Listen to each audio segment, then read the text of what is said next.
En Côte d'Ivoire, la polémique sur la nationalité de Tidjane Thiam est-elle mornée? On se souvient qu'elle avait éclaté après l'annonce par le président du Parti démocratique de Côte d'Ivoire du démarrage de sa procédure de renonciation à la nationalité française nécessaire pour briguer la magistrature suprême, la loi requérant que les candidats soient exclusivement ivoiriens. Cette annonce étant elle-même venue à la suite d'une polémique lancée par l'historien, chroniqueur de télévision et activiste Arthur Banga. Le président du PDCI, à l'heure où je vous parle, ne peut pas être candidat. Pourquoi? Parce qu'il n'a pas renoncé à sa nationalité française. Je suis en mesure de vous dire aujourd'hui que M. Tidjane Thiam n'a pas renoncé à la nationalité française. Donc au moment où on est en train de parler là, je dis à tous les militants du PDCI, votre président là, il n'est pas exclusivement ivoirien. Et puis même ça me choque au-delà de la loi. Pourquoi ça me choque au-delà de la loi?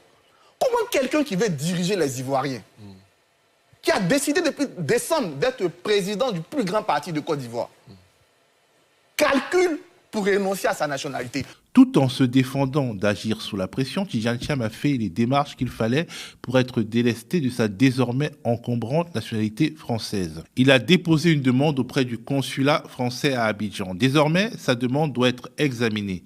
Elle peut être acceptée ou refusée. En cas d'acceptation, un décret ou un récépissé sera délivré au président du PDCI et une trace apparaîtra dans le journal officiel de la République française. A priori, il n'y a aucune raison pour que la France refuse de libérer Tidjane Thiam. Cela reviendrait pour elle à intervenir dans le jeu politique interne de la Côte d'Ivoire et dans ces moments où la thématique du sentiment anti-français est dans tous les esprits, cela reviendrait pour Paris à se créer des problèmes inutiles. On peut donc se dire que le problème posé par Arthur Banga n'en est pas vraiment un. Sauf que dans le microcosme politico-médiatique ivoirien, ce problème a très vite changé de nature. Un membre du gouvernement a expliqué lors d'une réunion publique que le nom Thiam ne faisait pas ivoirien et qu'un des adversaires les plus sérieux d'Alassane Ouattara était sénégalais de père et de mère. Il n'a pas été rappelé à l'ordre par son parti ou par son chef de gouvernement. Puis, les analystes proches du pouvoir ont expliqué que Tidjane Thiam avait peut-être perdu sa nationalité ivoirienne en devenant français il y a plusieurs décennies.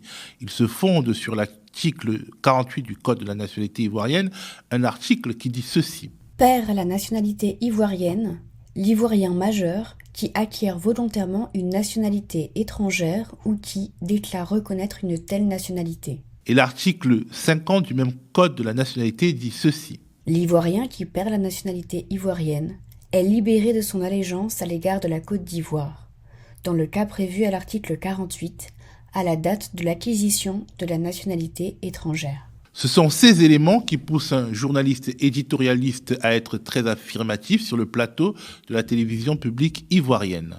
Aujourd'hui, quoi qu'on dise, là où nous sommes assis sur ce plateau, le président du PDCI a dit à c'est un Français. C'est un Français qui dirige un parti politique en Côte d'Ivoire. Monsieur Tidjane Thiam est français, d'origine ivoirienne. Et c'est ce Français d'origine ivoirienne qui dirige le PDCI-RDA. Dans la même logique, un groupe de militants, en tout cas de militants autoproclamés du PDCI, a engagé une action en justice afin de destituer leur président élu, Tidjane Thiam, vu qu'au moment où il était élu, il n'était pas exclusivement ivoirien. Et peut-être pas ivoirien du tout.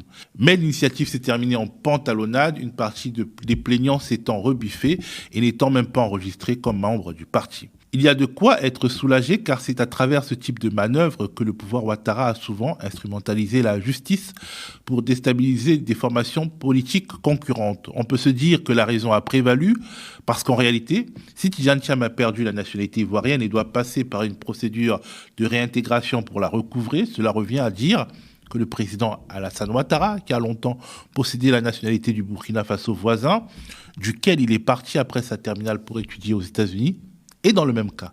Cela revient à donner raison à celles et ceux qui estimaient qu'il ne pouvait pas être candidat à la présidentielle de 2000.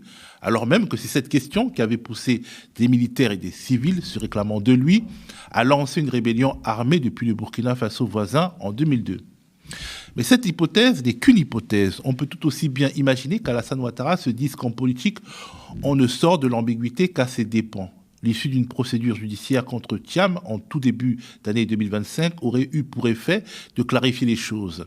Soit la justice ivoirienne déboutait les plaignants et il n'y avait plus de problème Thiam.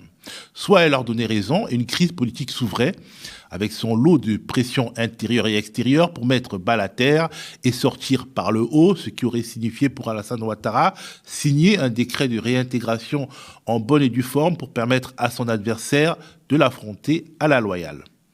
Laisser traîner les choses, laisser vivre les ambiguïtés, les interprétations, les polémiques d'intensité basse ou haute, ça permet toujours de gagner du temps et de pouvoir, le cas échéant, proclamer l'indépendance du Conseil constitutionnel, arbitre suprême du jeu politique, quand il aura fini d'éliminer les adversaires politiques à éliminer, au risque d'assister à un remake des films d'horreur de ces dernières décennies au pays des éléphants.